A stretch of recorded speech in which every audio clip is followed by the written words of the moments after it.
ତାହେଲେ ଆଜି ଆମେ ପଢେଇବା ଆପଣମାନଙ୍କର MIL Odia plus two second ଇୟରର ଯୋଉ ଦ୍ୱିତୀୟ ଏକକ ପଦ୍ୟ ବିଭାଗର ବରପଣ। ବରପଣର ରଚୟିତା ହେଉଛନ୍ତି ଆମର କିଏ? ନା ରାଧାନାଥ ରାୟ, ହଁ କି ନାଇଁ? ରାଧାନାଥ ରାୟଙ୍କର ଉପାଧି କଣ ଥିଲା? କିଏ କହିବ?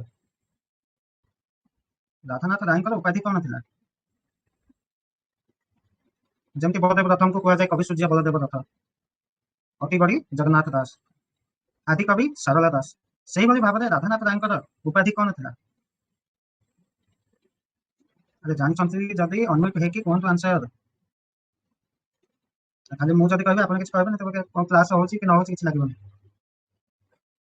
ରାଧାନାଥ ରାୟଙ୍କର ଉପାଧି କଣ ଥିଲା? ରାଧାନାଥ ରାୟଙ୍କର ଉପାଧି କଣ ଥିଲା? ଆଚ୍ଛା ଯଦି କେହି କହିବେନି ତାହେଲେ କାହିଁକି ମୁଁ ପାଠ ପଢେଇବି? ମୁଁ ଯାଉଛି, ପାଠ ପଢିବାନି ତାହେଲେ ଆମେ। ମୁଁ କିଛି ପଚାରୁଛି ତାର ଉତ୍ତର ଦିଅନ୍ତୁ। ଜାଣିଛନ୍ତି ଯଦି ଭଲ କଥା, ଯଦି ନ ଜାଣିଛନ୍ତି ମନେ ପଡୁନି ସେ କୁହନ୍ତୁ ସାର୍ ମନେ ପଡୁନି।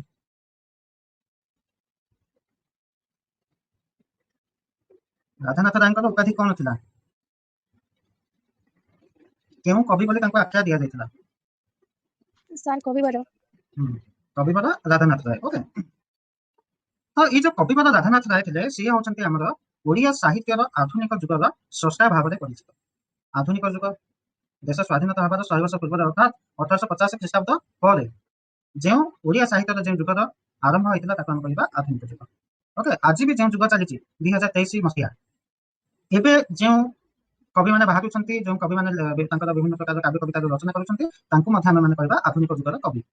ତେବେ ଏଇ ଆଧୁନିକ ଯୁଗର କବିର ସ୍ରଷ୍ଟା ଯିଏ ମୁଖ୍ୟ ଥିଲେ, ଯିଏ ମୁଖ୍ୟ ଆଧାରିତ ଯେଉଁଠୁ ଆରମ୍ଭ ହେଇଛି ଏ ଆଧୁନିକ ଯୁଗ, ସେ କବି ହଉଛନ୍ତି କବିବର ରାଧାନାଥ ରାୟ।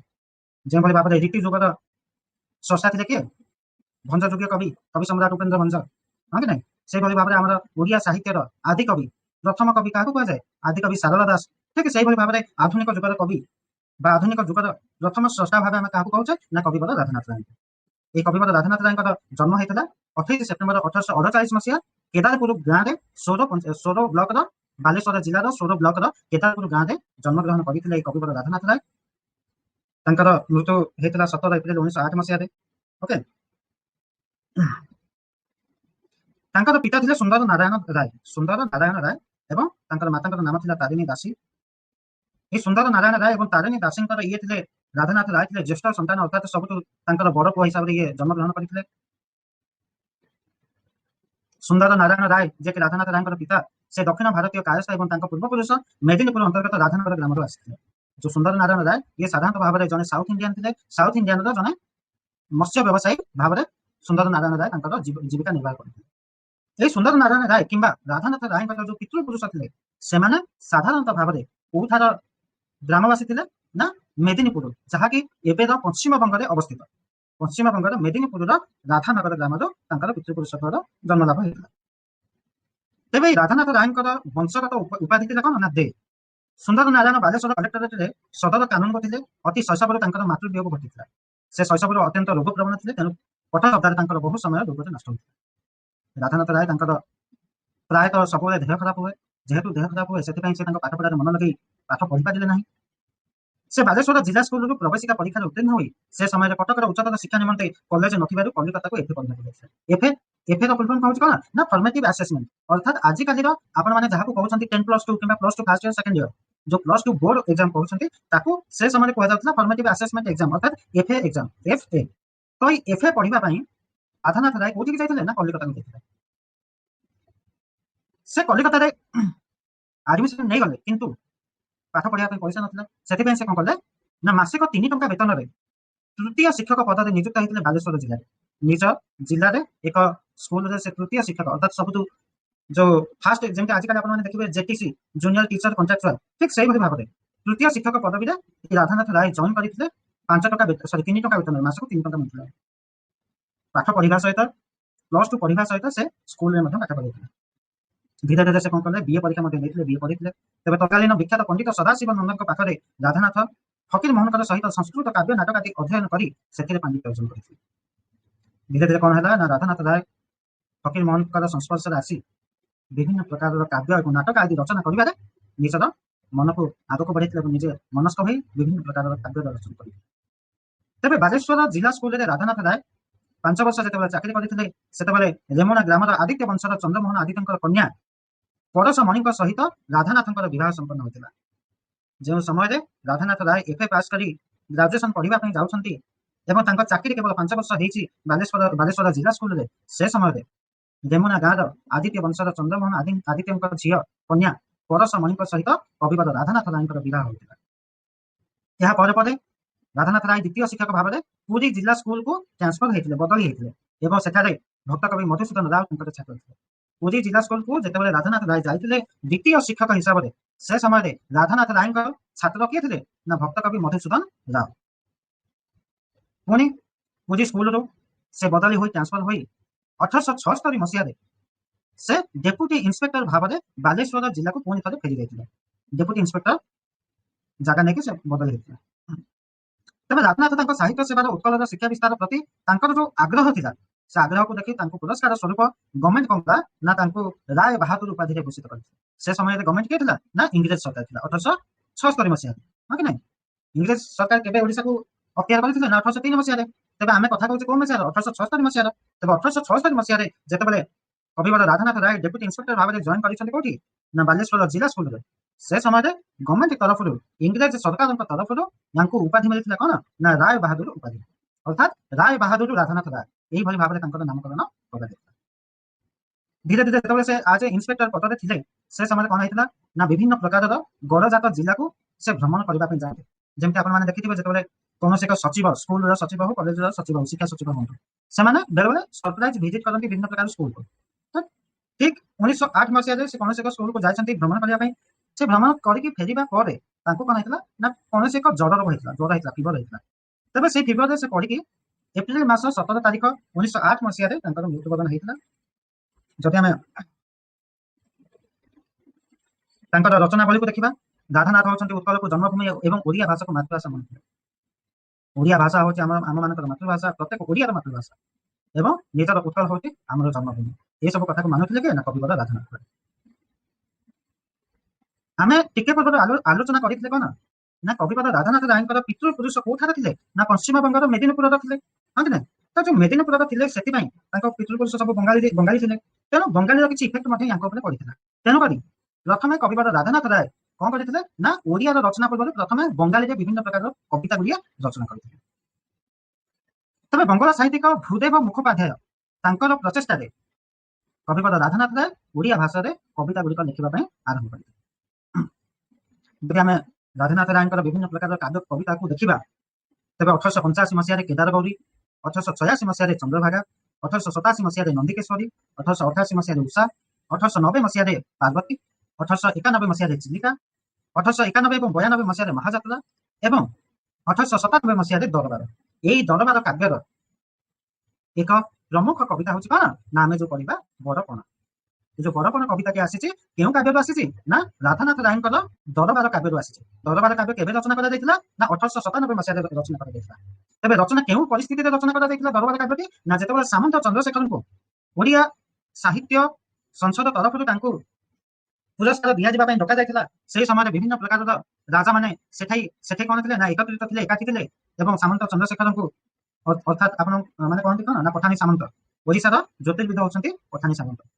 ତେବେ ସେ ସମୟରେ ଯେତେବେଳେ ରାଧାନାଥ ରାୟ ମଧ୍ୟ ଆଜ ଏ ଗେଷ୍ଟ ହିସାବରେ ଯାଇଥିଲେ ସେଠି ଦେଖିଲେ ଏଠି ସବୁ ରାଜା ମହାରାଜା ମାନେ ଅଛନ୍ତି, ତାଙ୍କ ମନରେ ୟାଙ୍କୁ ଟିକେ ଠିକ ଲାଗିଲାନି। କାହିଁକି ଠିକ ଲାଗିଲାନି ନା ଯୋଉ ରାଜାମାନେ ଅଛନ୍ତି ବଡ ଲୋକ, ତାଙ୍କର ଗୋଟେ ଅହଂ ଭାବନା ଥାଏ। ଅହଂ ଭାବନା ମାନେ ଗୋଟେ ଅହଙ୍କାର ଭାବନା ଥାଏ ଯେ ମୁଁ ହଉଛି ରାଜା, ଇଏ ହଉଛି ମୋର ପ୍ରଜା, ଇଏ ହଉଛି ମୋର ଗୋଡ଼ କାଳର ମୋର ପ୍ରଜା, ମୁଁ ୟାକୁ ଯାହା କହିବି ସେ ସେଇଆ କରିବି। ଏଇ ଯୋଉ ତାଙ୍କର ସବୁ ଭାବନା ଥିଲା ରାଜା ମହାରାଜ ମାନଙ୍କର, ସେଇ ଭାବନାକୁ ନେଇକି କବିବର ରାଧାନାଥ ରାୟ ଏଇ ଦରବାର କାବ୍ୟଟି ରଚନା କରିଥିଲେ। ଦରବାର କାବ୍ୟ ଅର୍ଥାତ୍ ଓଡ଼ିଆ ସାହିତ୍ୟ ସଂସଦ ଯେତେବେଳେ ପୁରସ୍କାର ଦଉଥିଲା ପଠାଣି ସାମନ୍ତକୁ, ସେଠି ବିଭିନ୍ନ ରାଜା ଏବଂ ମହାରାଜା ମାନଙ୍କର ଦରବାର ବସିଥିଲା। ଅର୍ଥାତ୍ ଦରବାର ଆମେ କାହାକୁ କହିବା ନା ଆମେ ମାନେ ଇଂଲିଶରେ ଆଜିକାଲି ଯୋଉ କହୁଛେ ମିଟିଂ ବା ବୈଠକ, ସେଇ ବୈଠକକୁ ଆମେ କହିବା ଦରବାର।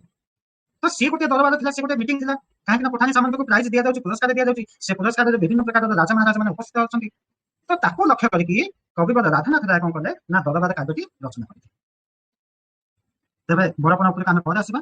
ତାଙ୍କର ବହୁତ ଗୁଡ଼ିଏ କବିତା ମଧ୍ୟ ରଚନା କରାଯାଇଛି। କବିତା ମଧ୍ୟରୁ ତୁଳସୀ ସ୍ତବକ, ଯଦାତି କେଶରୀ ଉର୍ବତୀ, ଦଶରଥ ବିୟୋଗ, ଭାରତ ଗୀତିକା, ବନ୍ଦନା ନିବେଦନ, ପ୍ରତାପ ଦେବ, ଶ୍ମଶାନ ଦୃଶ୍ୟ, ଦୁର୍ଯ୍ୟୋଧନର ରକ୍ତ ନଦୀ ସନ୍ତରଣ, ଚିଲିକାରେ ସାୟନ୍ତନ ଦୃଶ୍ୟ ଇତ୍ୟାଦି।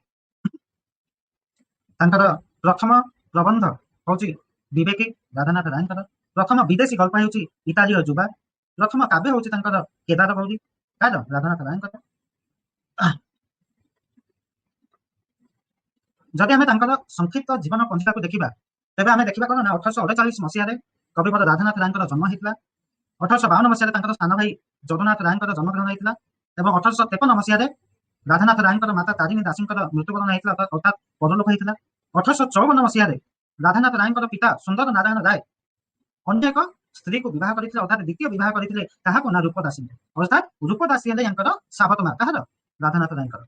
1856 ମସିହାରେ ରାଧାନାଥ ରାୟ ଭର୍ଣ୍ଣାକୁଲର ବିଦ୍ୟାଳୟରେ ପ୍ରବେଶ କରିଥିଲେ, ଅର୍ଥାତ୍ ଆପଣଙ୍କର ଯୋଉ ମିଡିୟମ ଇଂଲିଶ ସ୍କୁଲ ଯୋଉ କହୁଛନ୍ତି ଏମଇ ସ୍କୁଲ, ଯୋଉ ଷଷ୍ଠ ସପ୍ତମ ପଢା ଯାଉଥିଲା, ଏବେ ସିନା ମିଶିଗଲାନି ଷଷ୍ଠ ସପ୍ତମ ଅଷ୍ଟମ ନବମ ଦଶମ, ତ ତାକୁ ଭର୍ଣ୍ଣାକୁଲର ସ୍କୁଲ କୁହାଯାଏ, ଭର୍ଣ୍ଣାକୁଲର ବିଦ୍ୟାଳୟ। 1857 ମସିହାରେ ରାଧାନାଥ କଣ ହେଇଥିଲେ ନା କାଶ ରୋଗରେ ଆକ୍ରାନ୍ତ ହୋଇଥିଲେ ଏବଂ ସେତେବେଳେ ତାଙ୍କର ପିତା ସୁନ୍ଦର ନାରାୟଣ ତାକୁ ବାଲେଶ୍ୱରକୁ ଫେରାଇ ଆଣିଥିଲେ। 1858 ମସିହାରେ ରାଧାନାଥଙ୍କର ବାଲେଶ୍ୱର ହାଇସ୍କୁଲରେ ଷଷ୍ଠ ଶ୍ରେଣୀର ଛାତ୍ର ଭାବେ ସେ ଯୋଗଦାନ ଦେଇଥିଲେ। ସେହି ସମୟରେ ତାଙ୍କର ଶିକ୍ଷକ ଥିଲେ କିଏ? ନା ଗୌରୀଶଙ୍କର ରାୟ। କେଉଁ ସମୟରେ? ନା ଯେତେବେଳେ ସେ ସ୍କୁଲରେ ପାଠ ପଢୁଥିଲେ, ଗୌରୀଶଙ୍କର ରାୟ ଥିଲେ ତାଙ୍କର ଶିକ୍ଷକ। 1864 ମସିହାରେ କଲିକତା ବିଶ୍ୱବିଦ୍ୟାଳୟରୁ ପ୍ରଥମ ଶ୍ରେଣୀରେ ଏଣ୍ଟ୍ରାନ୍ସ ପରୀକ୍ଷାରେ ଉତ୍ତୀର୍ଣ୍ଣ ହୋଇ 14 ଟଙ୍କା ସରକାରୀ ବୃତ୍ତି ଲାଭ କରି ସେ କଣ କରିଥିଲେ ନା ପ୍ରେସିଡେନ୍ସି କଲେଜରେ ଅଧ୍ୟୟନ ଲାଗି କଲିକତା ଯାଇଥିଲେ। ପୁଣି ଅର୍ଥ ଅଭାବ ଯୋଗୁଁ ଏବଂ ଅନ୍ୟ ବିଭିନ୍ନ ପ୍ରକାରର ଯୋଉ ରୋଗ ହେଇଥିଲା ତାଙ୍କୁ, ତେଣୁ ସେ ଫେରି ଆସିଲେ ନିଜ ଗାଁକୁ। କେବେ? ନା 1 ମଇ 1864 ମସିହାରେ। ପୁଣି କଣ କଲେ ନା ମାସକୁ 3 ଟଙ୍କା ବେତନରେ ତୃତୀୟ ଶିକ୍ଷକ ଭାବରେ ବାଲେଶ୍ୱର ଜିଲ୍ଲା ସ୍କୁଲରେ ଯୋଗଦାନ ଦେଇଥିଲେ। 1865 ମସିହାରେ ସେ ଯେଉଁ ସ୍କୁଲରେ ଶିକ୍ଷକ ଭାବରେ ଯୋଗ ଦେଇଥିଲେ, ସେଠାରେ ସେ ସ୍କୁଲର ହେଡମାଷ୍ଟର କିଏ ଥିଲେ? ନା ଫକୀରମୋହନ ସେନାପତି। ଏବଂ ସେ ସ୍କୁଲରେ ରାଧାନାଥ ରାୟଙ୍କର ସହକର୍ମୀ, ଅର୍ଥାତ୍ ଯୋଉ ସାଙ୍ଗସାଥି ଟିଚର ମାନେ ଥାନ୍ତି, ସେଠି ତାଙ୍କର ସହକର୍ମୀ ଶିକ୍ଷକ କିଏ ଥିଲେ? ମଧୁସୂଦନ ଦାସ। ମାନେ ଦେଖନ୍ତୁ, ରାଧାନାଥ ରାୟ ଯେତେବେଳେ ଶିକ୍ଷକତା କରୁଥିଲେ ସେ ସମୟରେ ତାଙ୍କର ସାଙ୍ଗ ଥିଲେ ମଧୁସୂଦନ ଦାସ ଏବଂ ତାଙ୍କର ହେଡମାଷ୍ଟର ଥିଲେ କିଏ? ଫକୀରମୋହନ ସେନାପତି। 1866 ମସିହାରେ ଉତ୍କଳ ଦୀପିକା ସାପ୍ତାହିକ ସମ୍ବାଦପତ୍ରରେ ତାଙ୍କର ପ୍ରଥମ କବିତା ପ୍ରକାଶିତ ହୋଇଥିଲା। 1868 ମସିହାରେ ରାଧାନାଥ ରାୟଙ୍କ ଦ୍ୱାରା ରଚନା ହେଇଥିଲା ଯୋଉ ମେଘଦୂତର କିଛି କବିତା ଗୁଡ଼ିକ ବୋଧଦାୟିନୀ ଏବଂ ବାଲେଶ୍ୱର ସମ୍ବାଦବାହିକା ସମ୍ବାଦପତ୍ରରେ ପ୍ରକାଶିତ ହୋଇଥିଲା। 1869 ମସିହାରେ ସେ ଏଫଏ ପରୀକ୍ଷାରେ ଉତ୍ତୀର୍ଣ୍ଣ ହୋଇଥିଲେ। 1870 ମସିହାରେ ତାଙ୍କର ବିବାହ ହୋଇଥିଲା କାହା ସହିତ? ପରଶମଣିଙ୍କ ସହିତ। 1872 ମସିହାରେ ସେ ତୃତୀୟ ଶିକ୍ଷକରୁ ପ୍ରମୋଶନ ପାଇ ଜଣେ ଡେପୁଟି ଇନ୍ସପେକ୍ଟର ଭାବରେ ଯୋଗଦାନ ଦେଇଥିଲେ ଏବଂ ସେ ଯୋଉ ପୁରୀ ସ୍କୁଲରେ ଯେତେବେଳେ ଦ୍ୱିତୀୟ ଶିକ୍ଷକ ଭାବରେ ଯୋଗଦାନ ଦେଇ ପଢୁଥିଲେ, ସେ ସମୟରେ ତାଙ୍କର ଛାତ୍ର ହେଇଥିଲେ କି? ନା ମଧୁସୂଦନ ରାଓ। 1876 ମସିହାରେ ରାଧାନାଥ ରାୟଙ୍କର ଜ୍ୟେଷ୍ଠ ପୁତ୍ର ଜନ୍ମଗ୍ରହଣ କରିଥିଲେ, ଯାହାଙ୍କର ନାମ ହେଉଛି ଶଶିଭୂଷଣ ରାୟ। 1877 ମସିହାରେ ରାଧାନାଥ ରାୟ ଜଏଣ୍ଟ ଇନ୍ସପେକ୍ଟର ଭାବରେ ପ୍ରମୋଶନ ପାଇଥିଲେ ଏବଂ 1878 ମସିହାରେ ରାଧାନାଥ ରାୟଙ୍କର ଏକ ସାନ ପୁଅ ଅର୍ଥାତ୍ କନିଷ୍ଠ ପୁତ୍ର ରଜନୀ ଭୂଷଣଙ୍କର ଜନ୍ମ ହୋଇଥିଲା। ଏବଂ 1908 ମସିହାରେ କବିବର ରାଧାନାଥ ରାୟଙ୍କର ପରଲୋକ ହେଇଥିଲା।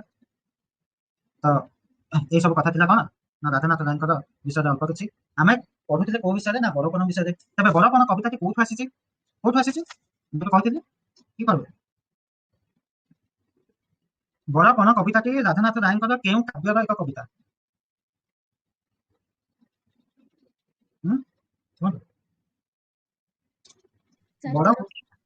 ଦରବାର। ତ ଆମେ ଯୋଉ କହିବା ଦରବାର କାବ୍ୟ, ଯାହାକି ଏକ ବ୍ୟଙ୍ଗ କାବ୍ୟ ମଧ୍ୟ ତାକୁ କୁହାଯାଏ, ଦରବାର କାବ୍ୟ। ବିଶ୍ୱରେ ଯେ ବିଖ୍ୟାତ ନକ୍ଷତ୍ର ବିଜ୍ଞାନୀ, ଜ୍ୟୋତିର୍ବିଜ୍ଞାନୀ, ଓଡ଼ିଆର ପ୍ରଥମ ଓଡ଼ିଆ ଯେ କି ଜ୍ୟୋତିର୍ବିଦ୍ୟା ହାସଲ କରିଥିଲେ, ତାଙ୍କର ନାମ ହେଉଛି ସାମନ୍ତ ଚନ୍ଦ୍ରଶେଖର, ଅର୍ଥାତ୍ ଯାହାଙ୍କୁ ଆମେ ଘରେ ଘରେ ଜାଣିଛେ ଯେ ପଠାଣି ସାମନ୍ତ। এই ପଠାଣି ସାମନ୍ତଙ୍କୁ ପୁରସ୍କାର ଦେବା ନିମନ୍ତେ, ଅର୍ଥାତ୍ ତାଙ୍କୁ ସମ୍ବର୍ଦ୍ଧିତ କରିବା ପାଇଁ କ'ଣ ହେଇଥିଲା ନା କଟକର ବାରବାଟୀ ଦୁର୍ଗରେ ଏକ ଦରବାର ବସିଥିଲା, ଅର୍ଥାତ୍ ଏକ ବୈଠକ ବସିଥିଲା, ଯୋଉ ବୈଠକରେ ପଠାଣି ସାମନ୍ତଙ୍କୁ ସମ୍ବର୍ଦ୍ଧନା ଦିଆଯିବାର ଥିଲା, ତାଙ୍କୁ ପୁରସ୍କାର ଦିଆଯିବାର ଥିଲା। ତେବେ ସେଇ ଦରବାରରେ, ସେଇ ବୈଠକରେ ଓଡ଼ିଶାର ବିଭିନ୍ନ ଗଡ଼ଜାତର ରାଜା ଏବଂ ଜମିଦାର ମାନେ ଏହି ଦରବାରକୁ ଆସିଥିଲେ। ଗଡ଼ଜାତର ରାଜା, ଅର୍ଥାତ୍ ମାନେ ସେତେବେଳେ କ'ଣ ଥିଲା ନା ଯୋଉ ନିଜ ନିଜ ଛୋଟିଆ ଛୋଟିଆ ରାଜ୍ୟକୁ ଗଡ଼ଜାତ ରାଜ୍ୟ ବୋଲି କୁହାଯାଏ। ଯେମିତି ଆଠଗଡ଼ ହେଉଛି ଗୋଟେ କ'ଣ ନା ସେ ଗୋଟେ ଗଡ଼ଜାତ ରାଜ୍ୟ। ଆଠଗଡ଼, ବାଙ୍କି ହେଉଛି ସେ ଗୋଟେ ଗଡ଼ଜାତ ରାଜ୍ୟ। ଯେତେ ସବୁ ଗଡ଼ ନାଁର ଶେଷରେ ଗଡ଼ ଦେଖିବେ ନା, ସେ ସବୁ ଗୁଡ଼ିକ ହେଉଛି ପ୍ରାୟତଃ କ'ଣ ନା ଗଡ଼ଜାତ ରାଜ୍ୟ। ତ ଯେତେବେଳେ ଇଂରେଜ ସମୟ ପୂର୍ବରୁ ଏବଂ ଇଂରେଜ ସମୟରେ ମଧ୍ୟ এই ଗଡ଼ଜାତୀୟ ରାଜ୍ୟ ଗୁଡ଼ିକର ଯୋଉ ରାଜାମାନେ ଥିଲେ, ସେମାନେ କ'ଣ କରିଥିଲେ? ଏମାନଙ୍କୁ ସମ୍ବର୍ଦ୍ଧନା କରିବା ପାଇଁ, ପୁରସ୍କାର ଦେବା ପାଇଁ ପଠାଣି ସାମନ୍ତଙ୍କୁ ଏକ ବୈଠକ ଡକାଇଥିଲେ, ଯୋଉ ବୈଠକରେ ମଧ୍ୟ ବିଭିନ୍ନ ପ୍ରକାରର ଜମିଦାର ମାନେ ମଧ୍ୟ ଉପସ୍ଥିତ ଥିଲେ। ତେବେ ସେଠାରେ କବିବର ରାଧାନାଥ ରାୟ ଯେତେବେଳେ ଯାଇଛନ୍ତି, ଦେଖିଛନ୍ତି ବିଭିନ୍ନ ପ୍ରକାରର ରାଜା ମହାରାଜ ଏବଂ ରାଜାମାନଙ୍କର ବିଭିନ୍ନ ପ୍ରକାର ଯୋଉ ମନ୍ତ୍ରୀ ସହଚର ମାନେ ଅଛନ୍ତି, ରାଜ କର୍ମଚାରୀ ମାନେ ଅଛନ୍ତି ସେମାନଙ୍କର ଯୋଉ ଅହଙ୍କାର ଅଛି ସେ ଅହଙ୍କାରକୁ ଦେଖି ରାଧାନାଥ ରାୟ ଅସହ୍ୟ ହୋଇପଡ଼ିଛନ୍ତି। ତାଙ୍କୁ ଠିକ ଲାଗେନି ସେଠାରେ। ତେଣୁ ସେ କଣ କରିଛନ୍ତି ନା ନିଜର ଶକ୍ତିଶାଳୀ ମନରେ ଲେଖନୀ ମନରେ ସେଇ ଅହଙ୍କାରୀ ମାନଙ୍କ ଉଦ୍ଦେଶ୍ୟରେ ଅର୍ଥାତ୍ ଏ ଅହଙ୍କାରୀ ମାନେ ହଉଛନ୍ତି କିଏ ନା ରାଜା ଏବଂ ରାଜାଙ୍କର ବିଭିନ୍ନ ପ୍ରକାର ଯୋଉ ରାଜ କର୍ମଚାରୀ ଅଛନ୍ତି ମନ୍ତ୍ରୀ କଟୁଆଳ ସେନାପତି ସେ ଯିଏ ହୁଅନ୍ତି ତ ସେମାନଙ୍କର ଉଦ୍ଦେଶ୍ୟରେ ମହାକାଳର କ୍ରୂରତା ଅହମିକାର ଅସାରତା ମଣିଷ ପଣିଆର ମହାନତା ଏବଂ ଧର୍ମର ଶ୍ରେଷ୍ଠତା ବିଷୟରେ ଅବତାରଣ କରିଛନ୍ତି। ସେଠି କହିଛନ୍ତି ଯେ କଣ କଲେ ଭଲ ହବ କଣ ଏବେ ହଉଛି ପୂର୍ବରୁ କଣ ହଉଥିଲା ଏବଂ ଧର୍ମକୁ କେମିତି ଆମେ ବଜାୟ ରଖିପାରିବା ମରିଲା ବେଳେ ଆମେ କଣ ନେଇକି ଯିବା ଯଦି ଆମେ ବଞ୍ଚିଥିବା ତେବେ କଣ ଉପାର୍ଜନ କରିବା ଏଇ ସବୁ ବିଷୟକୁ ନେଇକି ସେ ତାଙ୍କର ଦରବାର କାବ୍ୟକୁ ରଚନା କରିଥିଲେ। ଓକେ ତବେ ଆମେ ପଢିବା କିଛି ଶବ୍ଦାର୍ଥକୁ ଆମେ ପଢିଦବା ଯୋଉଠି ନ ବୁଝିପାରିବେ ମତେ ପଚାରିବେ ମୁଁ ଆଜି ବେଶୀ ପଢେଇବିନି। ହଁ ବଡ କଣ ତାହେଲେ ପଢିବା କଣ ସ୍କ୍ରିନ୍ ଦେଖୁଥିବେ ସମସ୍ତେ। ଏଠି କୁହାଯାଇଛି କଣ ନା ମନେ ନାହିଁ ତୁମ୍ଭେ କାହାର ସନ୍ତାନ କେଶରୀ ଔରସେ ତୁମ୍ଭେ ସିନା ସ୍ୱର୍ଣ୍ଣ। ଏଠି କବିବର ରାଧାନାଥ ରାୟ କଣ କହିଛନ୍ତି ନା ମନେ ନାହିଁ ତୁମ୍ଭେ କାହାର ସନ୍ତାନ କେଶରୀ ଔରସେ ତୁମ୍ଭେ ସିନା ସ୍ୱର୍ଣ୍ଣ। ମନେକର ମୁଁ ହଉଛି କବିବର ରାଧାନାଥ ରାୟ ମୋ ସାମ୍ନାରେ ଏବେ ମୁଁ ଆପଣମାନଙ୍କୁ ଲାପଟପରେ ପଢଉଛି ତ ମନେକର ଲାପଟପ ହଉଛି କଣ ଜଣେ ରାଜା। ଓକେ ମାନେ ଉଦାହରଣ ସ୍ୱରୂପ ଆପଣ ମୋବାଇଲ ଧରିଛନ୍ତି ଓକେ ତ ଏବେ ମୋବାଇଲ ଧରିକି ପାଠ ପଢୁଛନ୍ତି ନା ମୋବାଇଲ ଧରିଛନ୍ତି ତ ମନେ ଆପଣମାନେ ଭାବନ୍ତୁ ଯେ ଆପଣ ହଉଛନ୍ତି କିଏ ରାଧାନାଥ ରାୟ ଏବଂ ସେ ଯୋଉ ଫୋନଟିକୁ ଧରିଛନ୍ତି ସେ ଫୋନଟି ହଉଛି କିଏ ନା ରାଜା ଜଣେ ରାଜା କିମ୍ବା ମହାରାଜା। ତେବେ ଆମେ କଣ କହୁଛେ ନା ମୁଁ ରାଧାନାଥ ହିସାବରେ ମୁଁ ଲାପଟପ କହିଲି କାହିଁକିନା ମୋ ସାମ୍ନାରେ ରାଜା ମହାରାଜ ମାନେ ବସିଛନ୍ତି ତେବେ ମୁଁ ତାଙ୍କ ଉଦ୍ଦେଶ୍ୟରେ କବିତା ଲେଖୁଛି ତେବେ ମୁଁ ଲେଖିବି ନା ଲାପଟପ ବିଷୟରେ ଯେ ଲାପଟପ ହଉଛି ଏଇ ରାଜାଟା ଏତେ ଖରାପ ଏଇ ରାଜାଟା ଏତେ ଭଲ ଥିଲା ଏଇ ରାଜା ଲୋକମାନଙ୍କୁ ଏମିତି ହଇରାଣ କରୁଥିଲା ଏମିତି ମୁଁ ଲେଖିବି ନା ମୋ ସାମ୍ନାରେ ସେ ବସିଛି ତେଣୁ ମୁଁ ତା ଉଦ୍ଦେଶ୍ୟରେ ଲେଖିବି।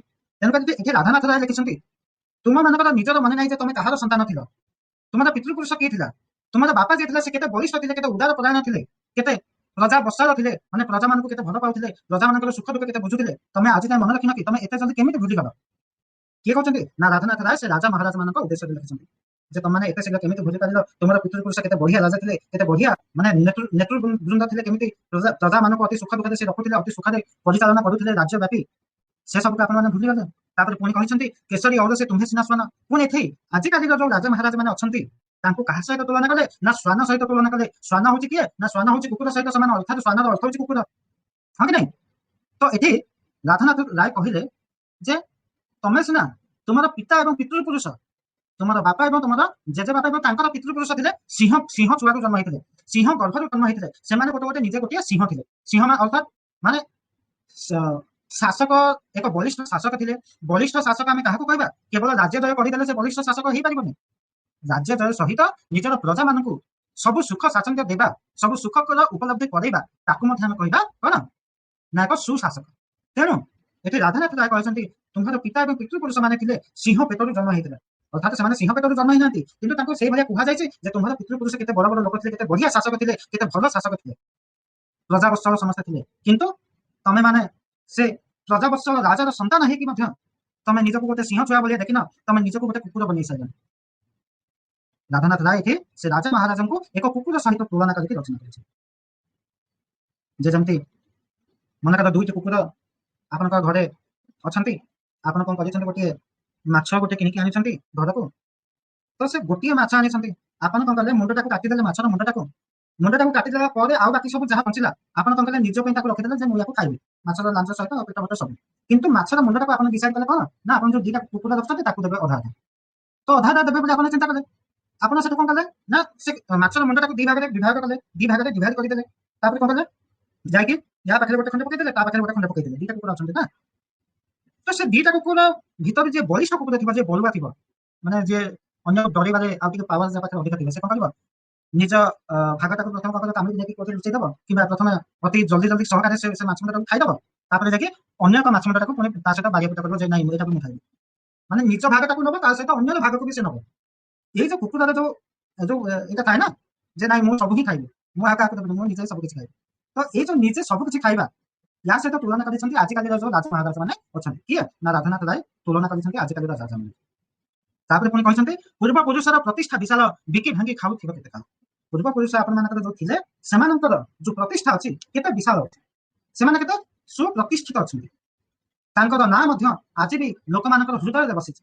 ଲୋକମାନେ ଯେତେବେଳେ ଚିନ୍ତା କରୁଛନ୍ତି ଯେ ହଁ ଇଏ ଜଣେ ରାଜା ଥିଲେ ରାଧାନାଥ ମନେକର ପ୍ରତାପରୁଦ୍ର ଦେବଙ୍କର ବିଷୟରେ କହୁଥାଏ ମନେକର ପ୍ରତାପରୁଦ୍ର କଥା ଛାଡ଼ନ୍ତୁ ଆପଣମାନେ ପଢିଛନ୍ତି ମୋଗଲ କଥା ପଢିଛନ୍ତି ତ ମୋଗଲର ସବୁଠୁ ବେକାର ରାଜା ସବୁଠୁ ମାନେ କଣ କହିବା ତାକୁ ନରସଂହାର ଯିଏ ଅଧିକ କରିଥିଲା ଔରଙ୍ଗଜେବ ହଁ କି ନାଇଁ तो औरंगजेब सबुठारु खराब राजा थिला किंतु तांकर जो पितृपुरुष थिले किए अर्थात अकबर शाहजहां बाबर जहांगीर हां कि नहीं एमाने औरंगजेब ठारू कम माने ये थिले ସେମାନେ କଣ ଥିଲେ ପ୍ରଜାବତ୍ସଳ ମଧ୍ୟ ଥିଲେ ତା ସହିତ ସବୁ ଧର୍ମକୁ ମଧ୍ୟ ସେମାନେ ଆଦର କରୁଥିଲେ କିନ୍ତୁ औरंगजेब କଣ କଲେ ନା କେବଳ ମୁସଲିମ ଧର୍ମକୁ ଆଦର କଲେ ଏବଂ ଅନ୍ୟ ଧର୍ମକୁ ପ୍ରବର୍ତ୍ତାଇଲେ ଯେ ତମେମାନେ ମୁସଲିମ ଧର୍ମ ନିଅ ଠିକ ସେଇଭଳି ଭାବରେ ଏଠି କୁହାଯାଉଛି ଯେ ତୁମର ଯୋଉ ପୂର୍ବପୁରୁଷ ଥିଲେ ସେମାନେ କେତେ ଭଲ ରାଜା ଥିଲେ ତାଙ୍କର ନାମ ଆଜି ପର୍ଯ୍ୟନ୍ତ ମଧ୍ୟ ସୁବିଦିତ ସବୁଆଡେ ଆଜି ମଧ୍ୟ ବନ୍ଦନୀୟ ସେମାନଙ୍କର ନାମ ସେଇମାନଙ୍କର ନାମକୁ ନେଇକି ତମେମାନେ କେତେ ଦିନ ଚାଲିବ କେତେ ଦିନ ତମେମାନେ ନିଜର ପିତା ଏବଂ ପିତୃପୁରୁଷଙ୍କର ନାମ ନେଇକି ତମେମାନେ କଣ କରିବ ନିଜର ବାହା ବାହା କରି ନିଜକୁ ଆଉ କେତେ ଆଗକୁ ବଢିବା ବୋଲି କବିବର ରାଧାନାଥ ରାୟ କହୁଛନ୍ତି ସେ ପ୍ରତିଷ୍ଠା ନିଜେ ତିଳେ ନ ବଢାଇ କରୁଥିବ ଆଉ କେତେଟା ବଢାଇ ଅର୍ଥାତ୍ ଯୋଉ ପ୍ରତିଷ୍ଠା ଯୋଉ ପରାକ୍ରମତା ଦେଖେଇଥିଲେ ତାଙ୍କର ପିତୃପୁରୁଷ ମାନେ ରାଜାଙ୍କର ପିତୃପୁରୁଷ ମାନେ ସେଇ ପ୍ରତିଷ୍ଠା ସେଇ ପରାକ୍ରମକୁ ତମେ ମାନେ ତ ଆଜି ପର୍ଯ୍ୟନ୍ତ ଟିକେ ବି ଆଗକୁ ବଢେଇଲନି ତାଙ୍କର ନାଁକୁ ଟେକ ରଖିବା ବଦଳରେ ତାଙ୍କର ନାଁକୁ ତମେ ମାନେ ଦବେଇ ଦେଲ ତାଙ୍କର ନାଁକୁ ଖରାପ କରିଦେଲ ଆଉ କେତେ ଦିନ ସେଇ ପିତୃପୁରୁଷଙ୍କର ନାମକୁ ଧରିକି ଆଉ ତମେ ମାନେ ବଞ୍ଚିବ ତ ଏଇ କଥା କହିଛନ୍ତି ସେ ପ୍ରତିଷ୍ଠା ନିଜେ ତିଳେ ନ ବଢାଇ କରୁଥିବ ଆଉ କେତେଟା ବଢାଇ ବୁଝିପାରିଲେ ତାପରେ ଥିଲେ ଆଗେ ସେହି ଉତ୍କଳର ସ୍ୱାମୀ ବନ୍ଧୁ ଶିକ୍ଷା କରି ସଦା ଊର୍ଦ୍ଧ୍ୱଜ୍ଞାନୀ ଅର୍ଥାତ୍ ଆଗରୁ ଯୋଉ ଉତ୍କଳର ଯେତେ ସବୁ ରାଜା ଥିଲେ ସ୍ୱାମୀ ଅର୍ଥାତ୍ ରାଜା ଓକେ ଉତ୍କଳର ପୂର୍ବରୁ ଯେଉଁମାନେ ରାଜା ଥିଲେ ସେମାନେ ଅତ୍ୟନ୍ତ ପ୍ରଜାବତ୍ସଳ ଥିଲେ ସେମାନେ ସର୍ବଦା ନିଜର ପରାକ୍ରମତା ସହିତ ପ୍ରଜାମାନଙ୍କର ସୁଖ ସ୍ୱାଚ୍ଛନ୍ଦ୍ୟ ପାଇଁ ବିଭିନ୍ନ ପ୍ରକାରର ସୁବିଧା କରାଇଥିଲେ ଯେଉଁଭଳି ଭାବରେ ଆମେ ଦେଖିବା ଖାରବେଳଙ୍କ ସମୟରେ ହଉ ସେ ସମୟରେ କୋଟି କୋଟି ଟଙ୍କା ଖର୍ଚ୍ଚ କରିଥିଲେ ପ୍ରଜାମାନଙ୍କର ସୁଖ ସ୍ୱାଚ୍ଛନ୍ଦ୍ୟ ନିମନ୍ତେ ଖାରବେଳଙ୍କ ବିଷୟରେ ଯଦି ପଢିଥିବେ ଜାଣିବେ ତେଣୁ ଏଠି ରାଧାନାଥ ରାୟ କଣ କରିଛନ୍ତି ନା ଏଇ ଯୋଉ ଆଜିକାଲିର ରାଜାମାନଙ୍କର ଯୋଉ ପିତୃପୁରୁଷ ଥିଲେ ତାଙ୍କ ବିଷୟରେ ଲେଖିଛନ୍ତି କଣ ନା ବନ୍ଧୁ ଶିକ୍ଷା ପରି ସଦା ଊର୍ଦ୍ଧ୍ୱଗାମୀ ଯେଉଁଭଳି ଭାବରେ ଦୀପର ଶିକ୍ଷା ସବୁବେଳେ ଉପରକୁ ଯାଇଥାଏ ଊର୍ଦ୍ଧ୍ୱଗାମୀ ହେଇଥାଏ ଠିକ ସେଇଭଳି ଭାବରେ ଆପଣଙ୍କର ଯୋଉ ପିତୃପୁରୁଷ ମାନେ ଥିଲେ ଉତ୍କଳର ଯୋଉ ଆଗରୁ ଯୋଉ ରାଜା ମହାରାଜା ମାନେ ଥିଲେ ସେମାନଙ୍କର ପ୍ରତିଷ୍ଠା ସବୁବେଳେ ଊର୍ଦ୍ଧ୍ୱଗାମୀ ଥିଲା ସବୁବେଳେ ସେମାନେ କଣ କରୁଥିଲେ ନା ତଳୁ ଉପରକୁ ଉଠୁଠି ତାଙ୍କର ନାମ ଆଗକୁ ବଢାଇଥିଲେ ନାମର ଟେକ ରଖିଥିଲେ ସେମାନେ ଊର୍ଦ୍ଧ୍ୱଗାମୀ ରଖିଥିଲେ ବନ୍ଧୁ ଶିକ୍ଷା ପରି ସେମାନେ ନିଜର ନାମ ପ୍ରତିଷ୍ଠା କମାଇଥିଲେ ବନ୍ଧୁ ଶିକ୍ଷା ଅର୍ଥାତ୍ ଯେମିତି ଦୀପର ଆଲୁଅ ଦୀପର ଶିକ୍ଷା ସବୁବେଳେ ଊର୍ଦ୍ଧ୍ୱଗାମୀ ଥାଏ ସବୁବେଳେ ଉପରକୁ ତେଜି ହୋଇ ଜଳିଥାଏ ଠିକ ସେଇଭଳି ଭାବରେ ଆଗରୁ ଯେତେକ ଉତ୍କଳର ସ୍ୱାମୀ ଥିଲେ ଉତ୍କଳର ରାଜା ଥିଲେ ସେମାନଙ୍କର ମଧ୍ୟ ଏଇଭଳି ଭାବରେ ଊର୍ଦ୍ଧ୍ୱଗାମୀ ତାଙ୍କର ଚରିତ୍ର ଥିଲା ତୁମ୍ଭେ ହୋଇ ସେହି ବଂଶର ସନ୍ତତି ଜଳଧାରା ପରି ହେଲ ଅଧୋଗତି ତମେ ମାନେ ସେଇ ବଂଶର ସନ୍ତାନ ସେଇ ଯୋଉ ପୂର୍ବର ଉତ୍କଳର ରାଜା ମାନେ ଥିଲେ ଯୋଉ ଭଲ ରାଜା ମାନେ ଥିଲେ ତମେ ତାଙ୍କରି ସନ୍ତାନ କିନ୍ତୁ ତମେ ମାନେ ବନ୍ଧୁ ଶିକ୍ଷା ପରି ଊର୍ଦ୍ଧ୍ୱଗାମୀ ହେଲନି କଣ ହେଲ ନା ଜଳଧାରା ପରି ତମେ ମାନେ ଅଧୋଗତି ପ୍ରାପ୍ତ ହେଲ ଯେମିତି ଜଳର କାମ ହଉଛି କଣ ନା ସବୁବେଳେ ଊର୍ଦ୍ଧ୍ୱରୁ ତଳ ସ୍ତରକୁ ଖସିଥାଏ ଉପରକୁ ତଳକୁ ଯାଇଥାଏ କୌଣସି ବିନା ପାଇପରେ ବିନା କନେକ୍ସନରେ ଆପଣ କୌଣସି ଯେମିତି କଣ କରିବା ନା ପାହାଡ ଉପରେ ଟିକେ ପାଣି ଛାଡ଼ିଦେବା ସେ ଅଟୋମେଟିକ ବୋହି ବୋହି କଣ ତଳକୁ ପଳାଏ ଠିକ ସେଇଭଳି ଭାବରେ ଜଳଧାରାର କାମ ହଉଛି କଣ ସବୁବେଳେ କଣ ହେଇଥାଏ ନା ଊର୍ଦ୍ଧ୍ୱରୁ ନିମ୍ନକୁ ଗତି କରିଥାଏ ଠିକ ସେଇଭଳି ଭାବରେ ତମର ଯୋଉ ଚରିତ୍ର ଅଛି ତମର ଚରିତ୍ର ମଧ୍ୟ ଉପରୁ ତଳକୁ ନିମ୍ନଗାମୀ ହେଇ ଚାଲିଛି ତମର ଅଧାଗତି ହେଇସାରିଛି এই କଥା କହୁଛନ୍ତି କବିବର ରାଧାନାଥ ରାୟ ବୁଝିପାରୁଛ ତ ସବୁ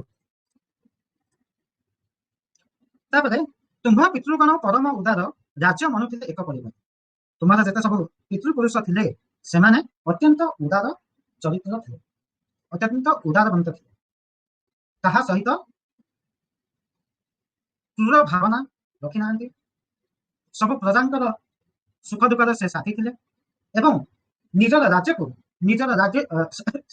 ନିଜର ରାଜ୍ୟରେ ବସବାସ କରୁଥିବା ଛୋଟରୁ ଆରମ୍ଭ କରିକି ବଡ ବୁଢା ପର୍ଯ୍ୟନ୍ତ ପଶୁରୁ ଆରମ୍ଭ କରିକି ପକ୍ଷୀ ପର୍ଯ୍ୟନ୍ତ ସମସ୍ତଙ୍କୁ ଏକ ପରିବାର ବୋଲି ସେମାନେ ନିଜର ଚିନ୍ତାରେ ଭାବନା କରିଥିଲେ ଅର୍ଥାତ୍ ସେମାନେ ଯୋଉ ଆପଣଙ୍କର ଯୋଉ ପିତୃପୁରୁଷ ମାନେ ଥିଲେ ସେମାନେ ସମସ୍ତଙ୍କୁ ରାଜ୍ୟର ବାସିନ୍ଦାକୁ ଏକ ପରିବାର ଭାବରେ ଦେଖୁଥିଲେ କିନ୍ତୁ ତମେ ମାନେ ଆଜିକାଲି ନିଜର ରାଜ୍ୟକୁ ଏକ ପରିବାର ଛାଡ ନିଜର ଭାଇ ଭଉଣୀ ମାନଙ୍କୁ ମଧ୍ୟ ତମେ ମାନେ ଗୋଟେ ପରିବାର ଭାବରେ ତମେ ମାନେ ଦେଖୁନାହାନ୍ତି ଏଇ କଥା କହିଛନ୍ତି ରାଧାନାଥ ରାୟ କାହିଁ ଗଲା ସେହି ପ୍ରାଚୀନ ସୁଧାର ରାଜ ପ୍ରଜା ଏବେ ହେଲେ ବାଜକ କାହିଁ ଗଲା ସେହି ପ୍ରାଚୀନ ସୁଧାର ଅର୍ଥାତ୍ ନା ଉତ୍ତମ ରୀତି ବା ଉତ୍ତମ ବ୍ୟକ୍ତିତ୍ୱ ଆମେ ଯୋଉ କହିବା ତେବେ ଏଠି ରାଧାନାଥ ରାୟ କଣ କଲେ ନା ସେ ସମାଜ ଯୋଉ ଆପଣଙ୍କର ପିତୃପୁରୁଷ ଥିଲେ ଉତ୍କଳର ରାଜା ଥିଲେ ଉତ୍କଳର ସ୍ୱାମୀ ଥିଲେ ସେମାନେ ଗଲା ପରେ ସେ ଉତ୍ତମ ବ୍ୟକ୍ତିତ୍ୱ ସେ ଉତ୍ତମ ଚରିତ୍ରବାନ ବ୍ୟକ୍ତି ସେ ଉତ୍ତମ ଚରିତ୍ରବାନ ଚେହେରା ଚରିତ୍ରବାନ ରାଜା ଆଜି ଯାଏଁ ଆମେମାନେ ଆଉ ଦେଖିପାରୁନାହାନ୍ତି ରାଜା ପ୍ରଜା ଏବେ ହେଲେ ବାଜପାର ବାଜ ଅର୍ଥାତ୍ କଣ ନା ବାଜ ପକ୍ଷୀ କିଏ ନା ଛଞ୍ଚାଣ ଯୋଉ କହନ୍ତି ଚିଲ ଛଞ୍ଚାଣ ହଁ କି ନାଇଁ ଚିଲ ଛଞ୍ଚାଣ ଯୋଉ କୁହାଯାଏ ତେବେ ବାଜ କାହାକୁ କୁହାଯାଏ ଛଞ୍ଚାଣକୁ କୁହାଯାଏ ତେବେ ରାଜା ପ୍ରଜା ଏବେ ହେଲେ ବାଜ ପାଦ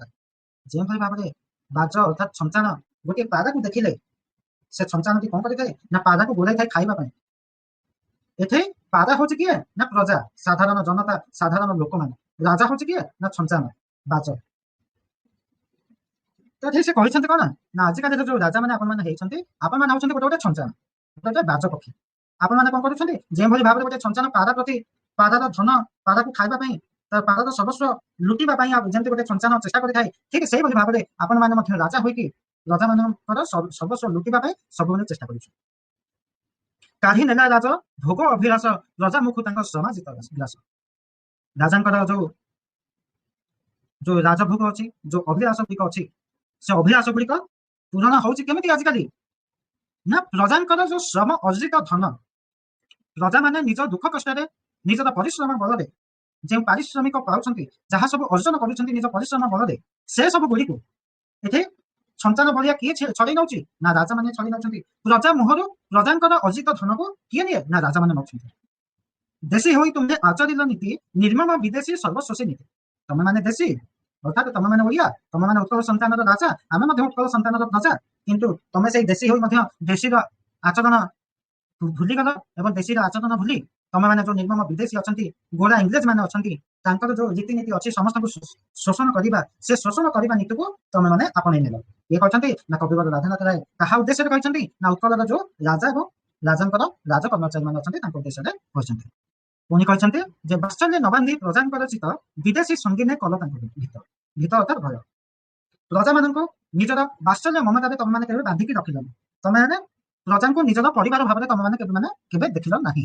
ଏବଂ ତମେମାନେ କଣ କଲ ନା ବିଦେଶୀ ଗୋରା ଇଂରେଜୀ ମାନଙ୍କ ସହିତ ସଂଘ ସାମନା କରିବା ପାଇଁ, ସଂଘ ସ୍ଥାପନ କରିବା ପାଇଁ, ବିଦେଶୀ ମାନଙ୍କ ସହିତ ବନ୍ଧୁତ୍ୱ ସ୍ଥାପନ କରି ତମେମାନେ କଣ କଲ ନା ପ୍ରଜାମାନଙ୍କୁ ଅତ୍ୟନ୍ତ ଭୟ ଭିତରେ ରଖିବାକୁ ଚେଷ୍ଟା କଲ। ଗନ୍ତା ଘର ହେଲା ତୁମ୍ଭର ସର୍ବସ୍ୱ, ସର୍ବସ୍ୱ ପ୍ରାସାଦ ଗାଭୀ ଅସ୍ତି ଅସ୍ୱ। ଏଠି ଗାଭୀ ଅର୍ଥାତ୍ ଗାଈ। ଗନ୍ତା ଘର ହେଲା ତୁମ୍ଭର ସର୍ବସ୍ୱ। ଗନ୍ତା ଘର ଅର୍ଥାତ୍ ତାଙ୍କର ଯୋଉଠି ଧନ ସମ୍ପତ୍ତି ଯୋଉ ରଖାଯାଏ, ତାକୁ କୁହାଯାଏ ଗନ୍ତା ଘର। ଧନ ସମ୍ପତ୍ତି ଯୋଉଠି ଠୁଳ କରିକି ରଖାଯାଏ। ତେବେ ରାଜା ମହାରାଜା ମାନଙ୍କର ଯୋଉ ଗନ୍ତା ଘରଟି ଅଛି, ଯୋଉ ଧନ କୋଠରୀଟି ଅଛି, ସେ କୋଠରୀରେ କଣ କଣ ସବୁ ଥାଏ ନା ପ୍ରଜାଙ୍କର ସବୁ କିଛି ଥାଏ ସେଠି। ଅର୍ଥାତ୍ ପ୍ରଜାଙ୍କର ପ୍ରସାଦ, ପ୍ରଜାଙ୍କର ଘରକୁ ମଧ୍ୟ ସେମାନେ ଚୋରି କରିକି ନେଇଯାଆନ୍ତି, ଅର୍ଥାତ୍ ପ୍ରଜାଙ୍କର ଘରକୁ ବିକି ଦେଇଥାନ୍ତି ଯେ ଏଇ ଘରଟା ତୋର ନୁହଁ, ଏଇ ଘରଟା ହଉଛି ମୋର। ମାନେ ପ୍ରଜାର ଘରକୁ ନିଜର ଅଣ୍ଡରକୁ ସେମାନେ ଆଣନ୍ତି ଏବଂ ପ୍ରଜାଙ୍କର ଗାଈକୁ ମଧ୍ୟ ଛାଡନ୍ତିନି। ହାତୀ ଘୋଡା ଯାହା ବି ସବୁ କିଛି ଅଛି ତାକୁ ଠୁଳ କରିକି ନିଜର ଗନ୍ତା ଘରେ ରଖିଥାନ୍ତି। ସବୁ କିଛି ପ୍ରଜାମାନଙ୍କର ଲୁଟିକି ନିଜ ପାଖରେ ରଖିଥାନ୍ତି। ରାଜଧର୍ମ ହେଲା ପ୍ରଜାଧନ ବୁହା, ମନ୍ତ୍ରୀ ହେଲେ ଖଳ ଖଣ୍ଟ ଖଣ୍ଟ। ଏଠି କୁହାଯାଇଛି ଯେ ରାଜଧର୍ମ ହଉଛି କଣ ନା ଆଜିକାଲିର ଯୋଉ ରାଜାମାନେ ଅଛନ୍ତି ତାଙ୍କର ପ୍ରଥମ ଧର୍ମ ହଉଛି କଣ ନା ପ୍ରଜା ଧନ ବୁହା। ପ୍ରଜାଙ୍କର ଧନକୁ ଯେତେ ତମେ ବୋହିକି ଆଣିକି ନିଜ ପାଖରେ ରଖିପାରିବ। ମନେକର ମୁଁ ହଉଛି ରାଜା, ଆପଣମାନେ ଅଛନ୍ତି ପ୍ରଜା, ତେବେ ମୁଁ ଆପଣମାନଙ୍କର ଧନକୁ ସବୁ କଷ୍ଟେ ମଷ୍ଟେ ଯେଉଁ ଭଳି ଭାବରେ କୌଶଳ କରି ମୁଁ ଆପଣଙ୍କର ସବୁ ଧନ ସମ୍ପତ୍ତି ଆଣିକି ମୋ ପାଖରେ ରଖିବି। ତେବେ ଏଇ ଧର୍ମଟା ହଉଛି କାହାର ନା ମୋର। ଅର୍ଥାତ୍ ଏଇଟା ହଉଛି ରାଜଧର୍ମ। ଯେ ଆଜିକାଲିର ରାଜଧର୍ମ ହଉଛି କଣ ନା ପ୍ରଜାମାନଙ୍କୁ ସର୍ବସ୍ୱ ଲୁଣ୍ଠିତ କରିବା, ସବୁ କିଛି ପ୍ରଜାମାନଙ୍କର ଚୋରି କରିବା, ପ୍ରଜାମାନଙ୍କର ଝାଳ ବୁହା ଧନକୁ ଆମେ ଲୁଣ୍ଠନ କରି ଆମ ପାଖରେ ରଖିବା। ଏବଂ ତା ସହିତ ଏଇ ରାଜାମାନଙ୍କର ସହଚର କିଏ ହେଉଛନ୍ତି, ତାଙ୍କର କର୍ମଚାରୀ କିଏ ହେଉଛନ୍ତି ନା ମନ୍ତ୍ରୀ ହେଲେ ଖଳ ଖଣ୍ଟ କାନ ପୁରା। ତାଙ୍କର କର୍ମଚାରୀ, ମନ୍ତ୍ରୀ, ସେନାପତି, କୋଟୱାଲ ଏମାନେ କିଏ ହେଉଛନ୍ତି ନା ଖଳ ପ୍ରକୃତିର ଲୋକ, ଖଣ୍ଟ ପ୍ରକୃତିର ଲୋକ ଏବଂ କାନ ପୁରା। ଯେ ଏପଟ ସେପଟ କରିକି କଥା କୁହେ, ୟା କଥା ନେଇକି ତା ଆଗରେ କୁହେ, ତା କଥା ନେଇକି ୟା ଆଗରେ କୁହେ। ଅତ୍ୟନ୍ତ ଚୋର ପ୍ରକୃତିର ଲୋକ ଯେଉଁମାନେ ଅଛନ୍ତି, ଯେଉଁମାନେ ଚୋରି କରିବାରେ ପ୍ରବୀଣ, ସେଇମାନଙ୍କୁ ରାଜ କର୍ମଚାରୀ ଭାବରେ ତମେମାନେ ମଧ୍ୟ ନିଯୁକ୍ତି ଦେଇଛ। ଏକଥା କହିଛନ୍ତି ରାଧାନାଥ ରାୟ। ତଣ୍ଡି ଦୁଃଖୀ ରଙ୍କ ଅରକ୍ଷିତ ଦାଣ୍ଡ, ତଣ୍ଡି ଦୁଃଖୀ ରଙ୍କ ଅରକ୍ଷିତ ଦାଣ୍ଡ, ବିଦେଶୀଙ୍କି ଖୁଆଇଲା କୁକୁଟାଣ୍ଡ। କୁକୁଟାଣ୍ଡ ହଉଛି କଣ ନା କୁକୁଡ଼ା ମାଂସ, କୁକୁଡ଼ାର ଅଣ୍ଡା, ୟାକୁ ଆମେ କହିଲେ ସମସ୍ତ କୁକୁଡ଼ା। ସେ କୁକୁଡ଼ାର ମାଂସ ହଉ କିମ୍ବା କୁକୁଡ଼ାର ଅଣ୍ଡା ହଉ, ସମସ୍ତ ଟୋଟାଲ କୁକୁଡ଼ାର ଏବଂ କୁକୁଡ଼ାର ଉତ୍ପାଦନ ଯେତେ ସବୁ ହଉଛି ତାକୁ ଆମେ କହୁଛେ କୁକୁଟାଣ୍ଡ। କୁକୁଡ଼ା ଏବଂ କୁକୁଡ଼ାର ମାଂସ ଏବଂ କୁକୁଡ଼ାର ଅଣ୍ଡା। ଓକେ।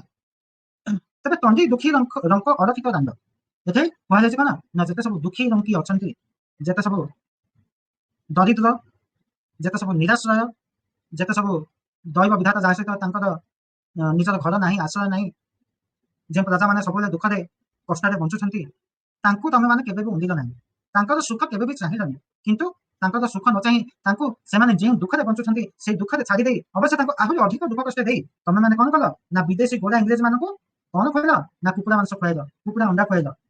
କିନ୍ତୁ ତମେ କେବେ ଦାନ ଧର୍ମ ଏଇ ଯୋଉ ପୁଣ୍ୟ କାମ କେବେ କରିନ ନିଜ ପ୍ରଜାଙ୍କର ସହିତ।